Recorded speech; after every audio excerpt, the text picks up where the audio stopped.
CASAT Podcast Network.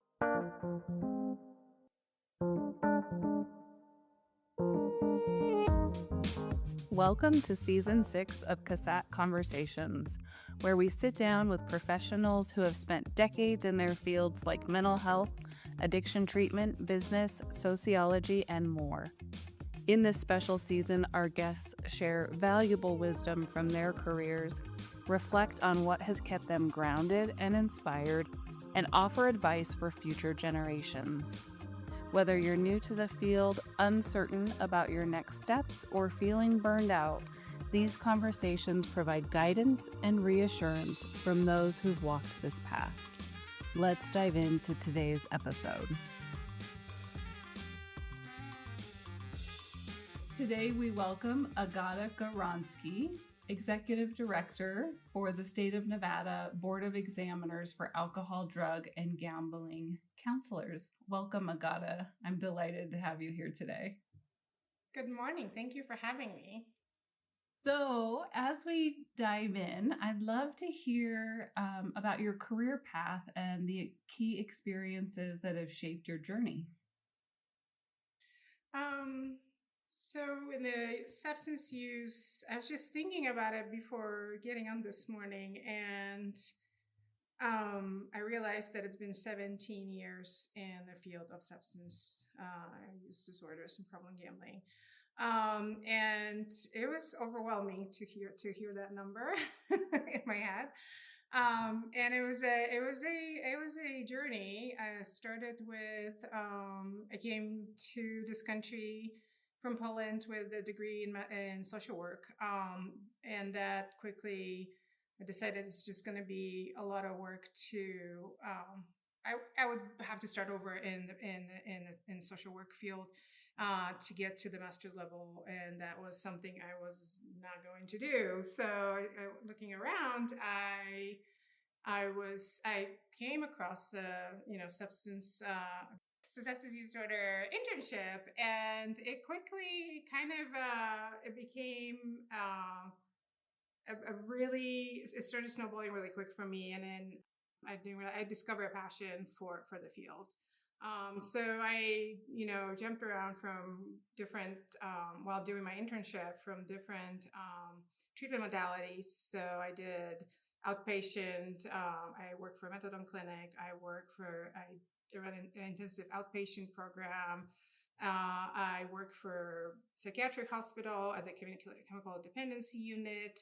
And then in my last job, I started to realize that as far as the field goes, I still feel strongly connected to, but direct care was not as satisfying. And I started to experience clinical burnout, and I realized that I am still passionate about the field, but I don't want to do counseling anymore, and I needed to figure out what would be next. And it just was really very much the universe showed up for me, and the previous director of the board was retiring, and I just decided to just go for it, and that was in 2011, September of 2011, and never looked back. And this is where I still am in 2025, which again, those are big numbers when I think about it. And it was a surprising twist in my career. I don't know. I had that feeling from the very beginning of my adventure in the field that I would like to try different modalities and then eventually probably run a treatment center. That was kind of my focus at the time. But when this opportunity, happened, it was kind of like I felt like this fit very well. Yeah, thanks for sharing your journey. I love hearing, kind of all the different places that you've been. I'm curious, what's most meaningful about your current role?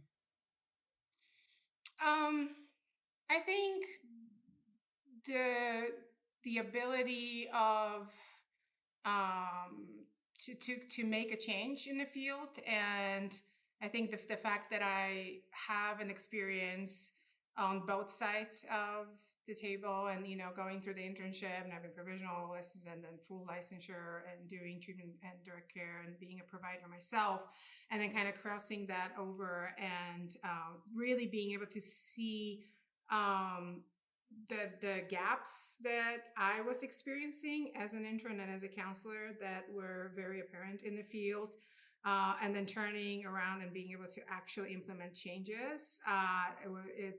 It's definitely, it feels good. And I think that was my main motivation. I saw a lot of issues with supervision as an intern and then counselor, and I saw a lot of issues with, extended internship. Originally, we had 10 years allowance for internship, and how that really wasn't benefiting, interns.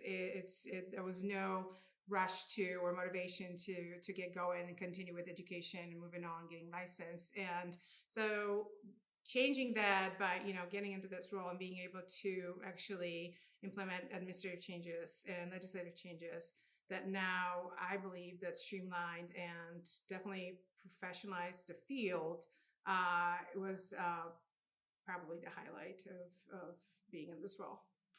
What's one of the changes that you're most proud of?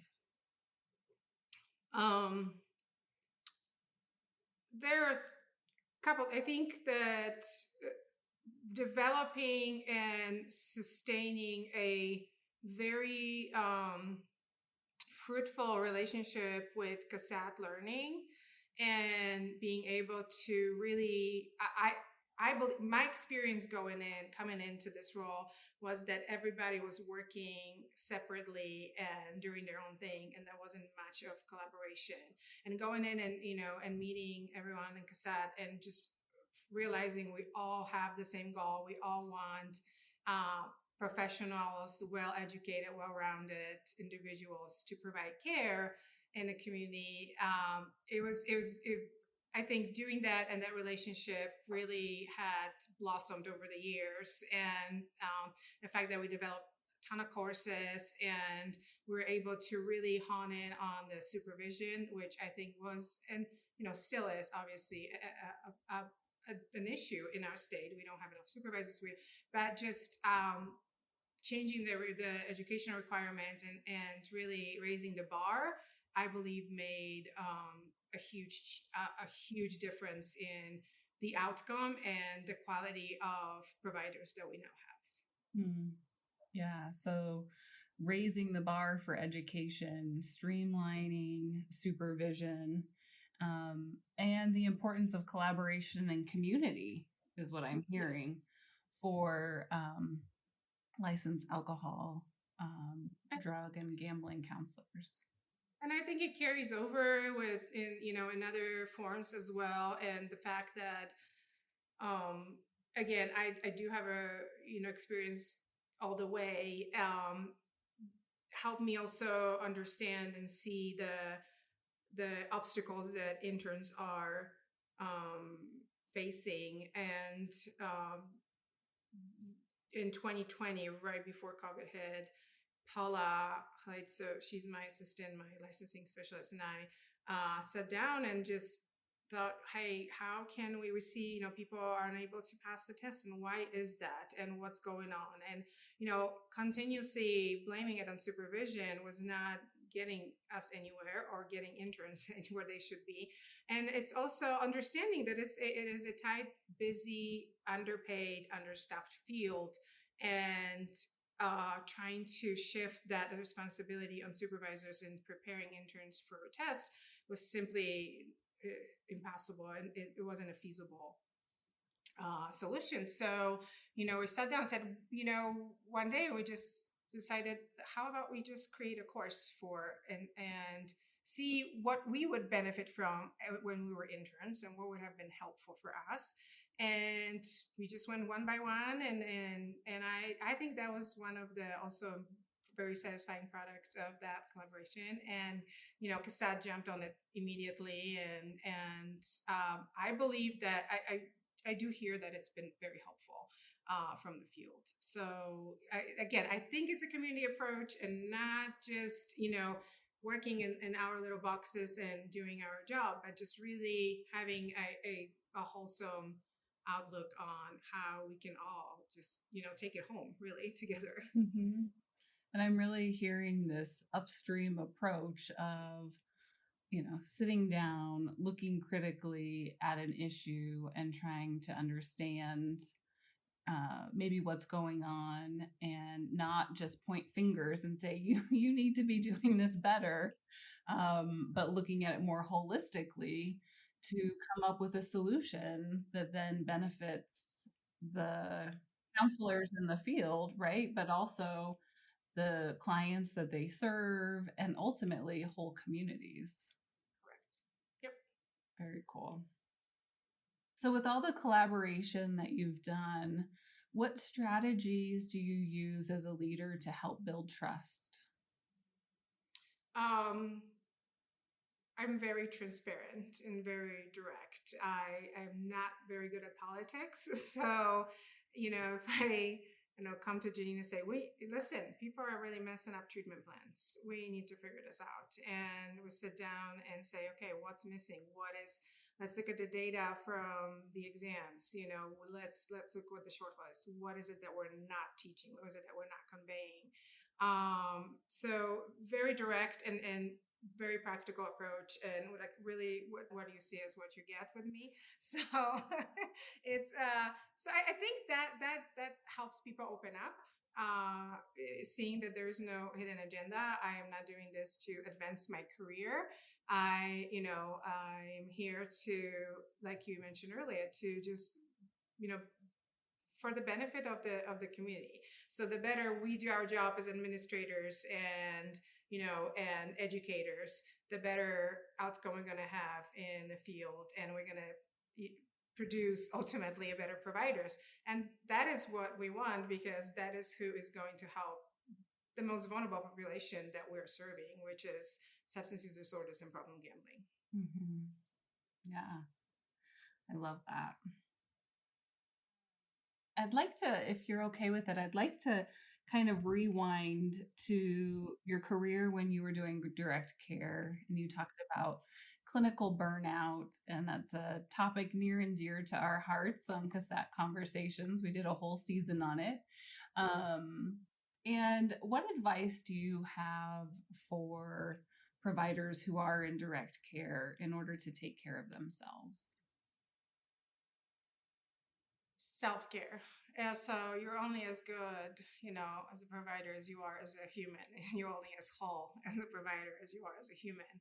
And I believe that, I think it's getting better. I think that self-care, it is a catchphrase now, really, but for a good reason. And I believe that we lived, and I'm speaking to, that was going on 10 years ago. And I don't know how different it is now, but there's a culture of being, there's certain pride in being busy and running around and getting more done, and, not affording ourselves to sit down and every moment must be used and utilized. And that is so dangerous in this field, because I made a joke a while ago that in public that, I truly believe that mental health providers should retire just as early as first responders,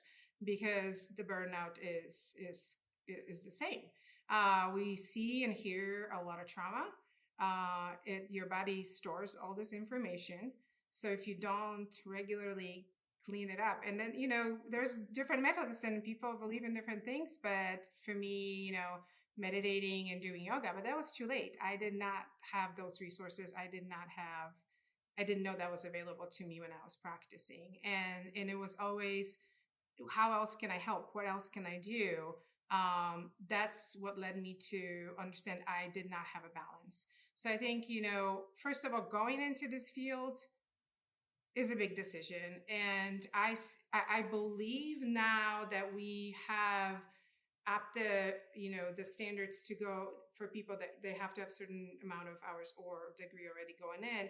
There is a lot more self-awareness of where they are, or they're more mature and deciding what they want to do in the future. This is not a patch in the hole in your resume kind of a gig. This is a real job. And it's important to know that as much you're giving to others, you're taking away from yourself.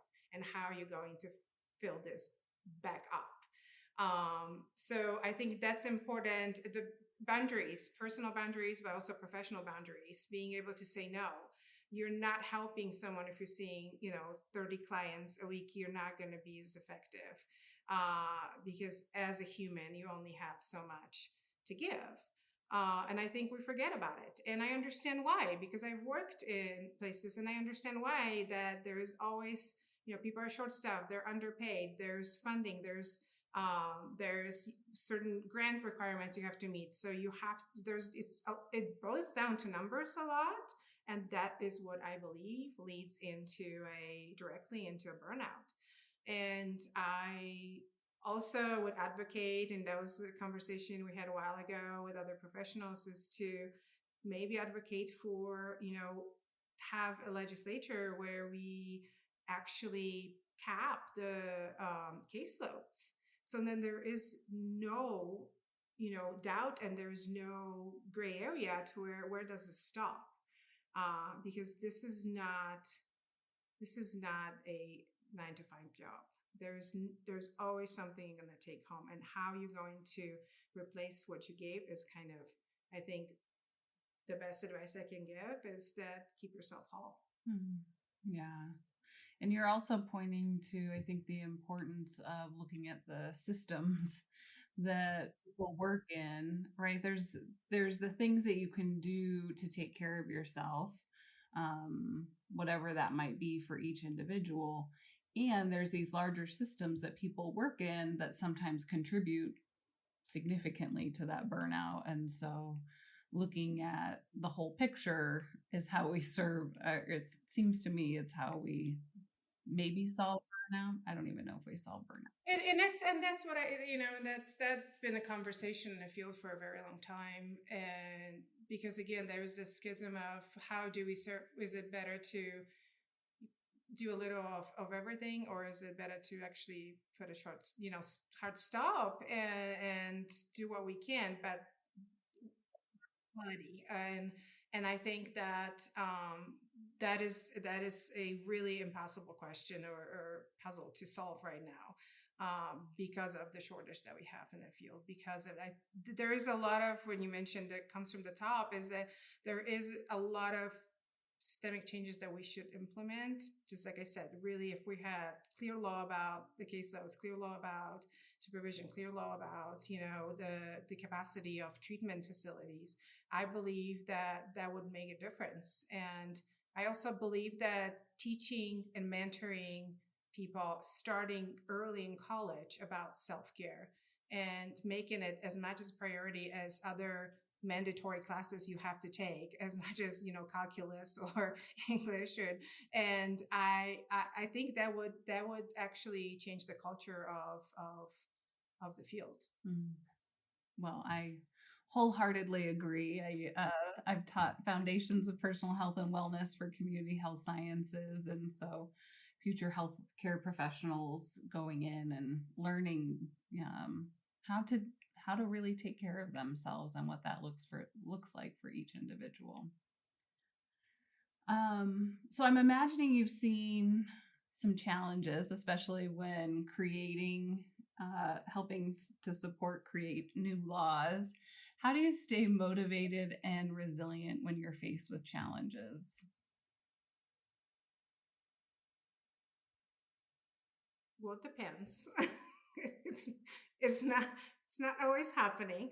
I think self-care comes back to self-care, but also the motivation. I think I am very, very fortunate to be surrounded by a lot of strong educated, self-aware individuals, both in the field and outside of our field. But people that are in the field, they've been my mentors, my board members, people that I had worked with previously or in recovery, um, are a constant reminder that this does work. You never, I don't believe, I would love to believe that we will see it more and on a large scale. But when you see the success stories, when you hear that you were able, or your professionals were able to help someone, and that it does change lives, I think that is what keeps me going. And seeing young people, and having a lot of admiration for when I if I teach a course, or if I speak to people, and I see that fresh, the excitement that comes with it, and is kind of like solving a puzzle when you diagnose someone and then trying to figure out, like, how to develop a treatment plan, and seeing that curiosity, it gives me hope that people really do care, and that nobody in this field is in for money or a big career, let's be honest.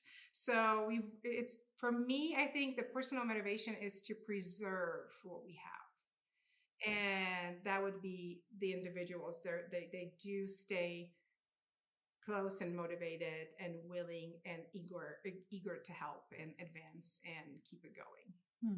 I love that. I'm curious if there's a story that is stuck with you. You talked about like hearing people's stories and how they've impacted. Like, I'm wondering if there's a story that's sort of stuck with you that you can still feel today. Yes, when I was teaching my class, I had someone came up to me and gave me a big hug and said, "Thank you for everything. Look where I am today." And it took me a bit. And that was my former patient from, over a decade ago at the clinic. And here she was, getting her, license as an alcohol and drug counselor, and sitting in my class and taking a test the very next day. So I have chills just saying that. I'm not saying I've forgotten about her, but that is the part of my life and my career path that I just kind of locked away. And because I wasn't feeling like I was contributing when I was approaching my burnout stage, I felt like I'm not helping, I'm not doing anything good here. And so to hear that over a decade later, and to see the light in her eyes, and my admiration, but the just genuine love, and that was huge. That will stay with me forever. And I had a couple other, running into people, and of course, ethically, I can't, say hi or anything, and people will approach me and thank me, and I just don't know that we always see ourselves the way people see us. So those are very big reminders that I'm grateful for, and I think that's what keeps me tick. Thank you for sharing that story. I'm curious what you might say to. I had a colleague who would call herself like, that was like 2024 Jenny, right? And so I'm thinking of this Agata back in the time, who feels like she's not helping, she's not doing any good. What would you say to her today? Well, I'll give her a hug today. I would hang out with her for sure. I would probably tell her to just reach out and seek out more, mentorship. And that's what I've learned later in life, that, kind of also the really just amongst peers, and knowing that, you do feel isolated if you don't share your experiences with other professionals that are, most of them, going through this, or will go through it, or gone through it and moved on. And I think that just me trying to either tough it out, and or then just absolutely deciding that this is it. I probably I wish I had someone by my side, and at that time, in a mentor role, and I would just tell myself, just use that. This is probably the most valuable advice that I get, is from people that have been there, done that. So I think that, of course, self care. I said that again. We can edit that, but I wish I was a little bit less of, oh, I got to get it done. I need to make this work, and just really pause and sit with it, and realize that, especially like the last job that I had was an intensive outpatient program. So it was, mandated clients. Nobody wants to be there. And they do get a very strenuous, almost impossible for some requirements. And then thinking, oh, they have to check the boxes, but also now having the maturity and experience of, but they also have lives, and not being so, stuck on checking off the boxes and making sure that they're going by every goal in their treatment plan. It just takes time, and we'll learn. And definitely looking back and thinking that I was, pretty naive, and then I would take it personally if I found out that someone was lying to me about being sober and they were not, and I heard in the community they were doing, and I would take it personally. And there's nothing to do with me, as everything to do with where they are. And I didn't know that at the time, so I believe that I wish that I had someone to tell me that back then. But then again, I wouldn't be here today. So, Well, thank you. It's interesting, like, as you're speaking about that sort of isolation for providers, it's something I've actually been hearing frequently from providers that are friends and acquaintances, colleagues, etc. And it makes me think about the importance of peer support, especially, you mentioned first responders and retiring early, and there's a lot of peer support in the first responder world because of the toll of the work that's done. And so it definitely, I don't know, piques my interest as, we think about ways to support the field moving forward. What does that look like? So, and then what are we doing with the existing field to support each other, right? That's a thing. And I think that it goes back to this culture of, like, I can get it done, I can tough it out. And how am I complaining, and someone else has 60 people on their caseload and they have to see them all once a week. And, but if we don't talk about it, we don't know what the other person is going through. There's this really unsettling shame that comes with, realizing or admitting to burnout, or admitting to, maybe doubts that you have about the field, or your profession, or, the efficacy of the treatment, or, the treatment outcomes. And then it's important that we do have, each other, and I don't believe that we promote enough of that. That is part of self-care, is to connect. If we have AA groups and Al-Anon groups and Gamblers Anonymous groups, why don't we have groups for mental health providers to flash it out?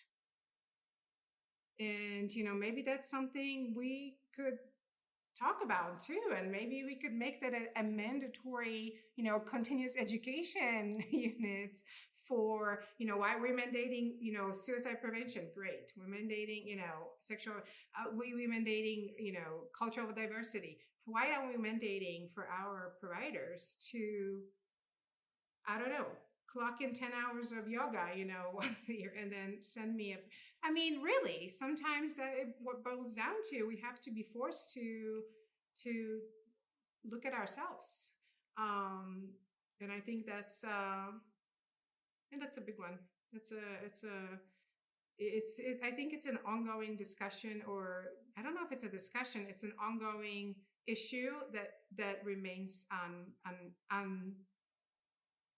unresolved or unaddressed. Is that we don't have each other, as I don't believe in our field. It's interesting. I just finished reading Dr. Vivek Murthy, the current Surgeon General, just for like, I don't know, 18 more days or whatever. He put out a prescription to America and I'll put it in the show notes, but on just published January 7th. And really his prescription to America is all about community, purpose, social connections. And he talks about this virtue of it coming from a place of love. So a really impactful publication that anyone listening who finds this discussion interesting will probably find that interesting as well. So we can link that in the show notes. And it's actually, it's great to hear that. And I'm definitely going to read this. And I believe that we did reach, in general, as a crisis, and that, of course that spills into our field, but we really reached the point in COVID of the isolation becoming unbearable, and realizing that maybe we have to pivot from that and start over, in a sense of, let's put the phones down and start really reconnecting. And I think that's actually great what you just said, and maybe we can promote that more. And we talk about mental health, we talk about everybody, about people being anxious and depressed and why, instead of starting from the root and focusing on prevention, right? Instead of just waiting for the symptoms and then treating the symptoms. And that is very much true to our providers. Mm-hmm. I mean, it takes me back to the beginning of our conversation and this upstream approach, right? What happens when we sit down and look holistically at a problem or issue, put lots of different minds and ideas together, and think about, okay, what can we try together in building community from a place of promoting well-being? And it's as simple as, and I do believe that it's changing.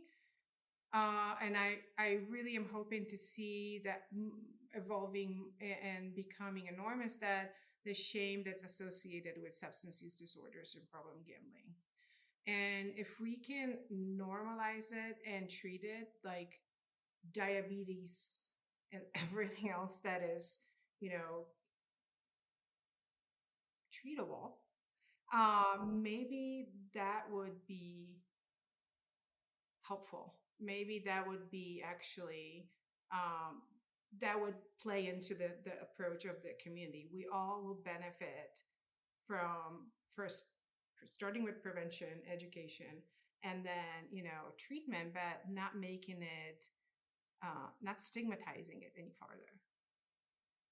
And that is on us as a community. As you've been in this career for, I think you said 17 years, yes. How have you seen stigma change over the course of that 17 years? I believe that the opioid crisis had definitely changed the narrative and changed the landscape of how we look at addiction in well, at least in this country. I believe that was one huge wake-up call. The enormous devastation that caused was forced us to speak up and normalize the addiction, and by not having any it was so I didn't out in the open. When you mentioned, sorry for digression a bit, when you mentioned the Surgeon General had publication. That was like when opioid crisis happened. That was the first time ever that Surgeon General, remember, I don't know what year was that. 2010. Some, you have to look it up if we can fact check it later. But that was the first time ever that something came out of, the administration that was addressing addiction. I think that was a big contributor, I believe, at least from where I sit. And then again, like there was no other way but to ask for help when the opioid crisis exploded in the country. And that kind of opened the dialogue and realized that this is a problem just like any other health crisis that we have to really take on.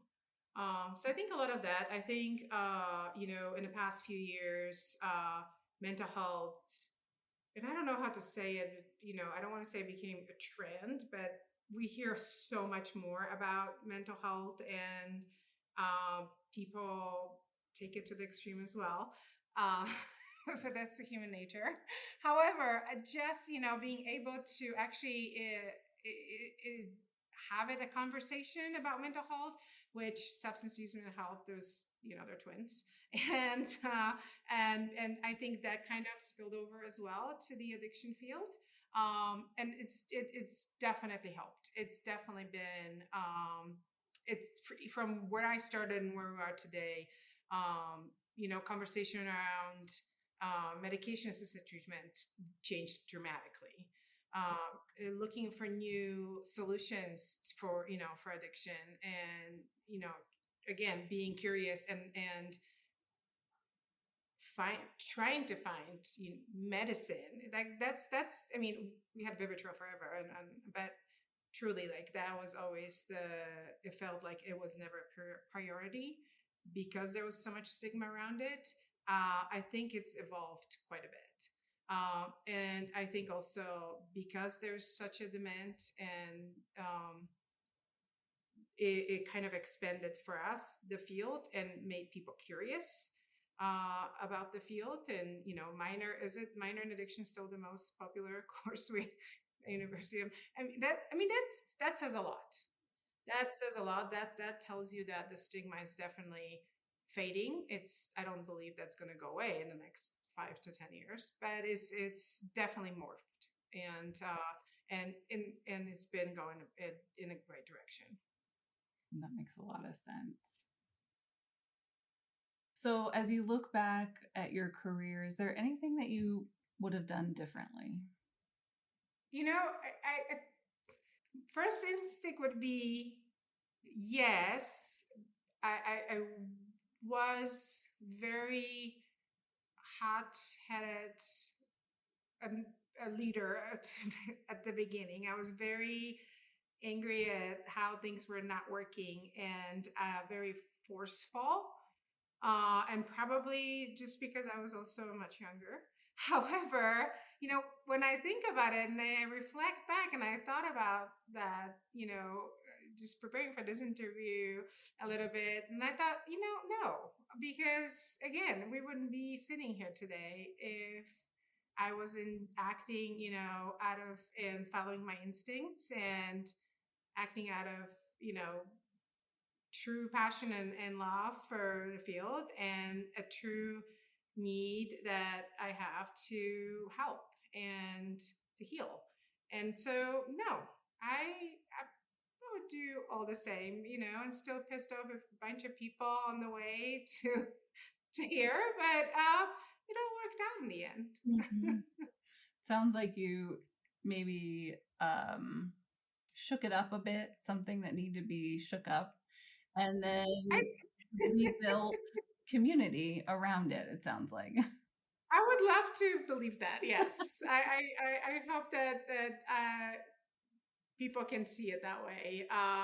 And it's there's no growth if there's no discomfort, and there was a lot of discomfort, and the need to do it my way, and my way worked, and I'm proud of it.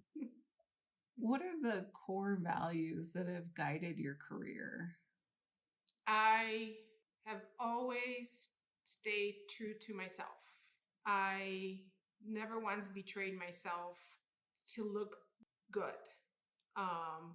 It was never about my career, my position, or it was always a genuine passion for the field. I don't play games, and compassion, and knowing that and realizing very early on that not very many people really naturally have a compassion for other human beings and how much that means to those in need, made me realize how as difficult and frustrating and really consuming this field is or can be. I couldn't do anything else. Thank you. So, as we wrap up, what advice do you have for young professionals entering the substance use and problem gambling field? Make sure that you know that's what you want to do. I would definitely advise to familiarize yourselves with the field before making a big commitment, and not discouraging anyone. I am just truly wholeheartedly encourage people to understand what they're getting themselves into. Educate yourself, take care of yourself, and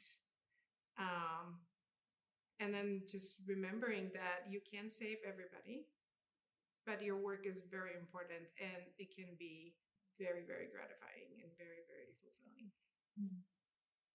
I also am reminded of the story that you shared, and I'm thinking that it can also be surprising that we don't always know the impact that we have on another person, even when we feel like we might not be making a difference.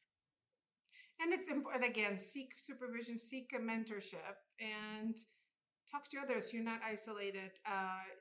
There's 99% chance that your colleagues or peers are going through something similar, and just sharing that and having that community, that support, and someone that can absolutely relate to you is extremely helpful, and definitely keep you going. Well, thank you so much for your time today. It's been lovely to connect with you, Agata. Thank you so much, Heather.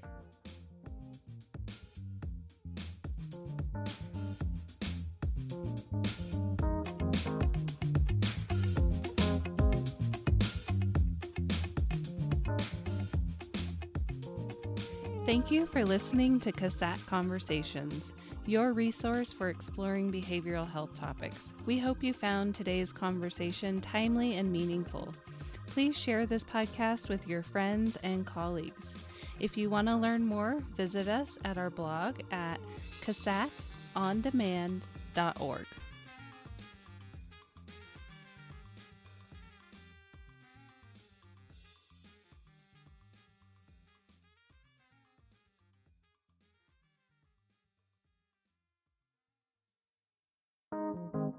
CASAT Podcast Network.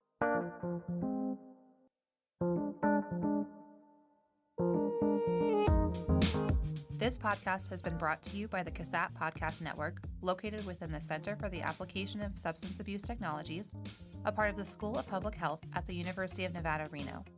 For more podcast information and resources, visit CASAT.org.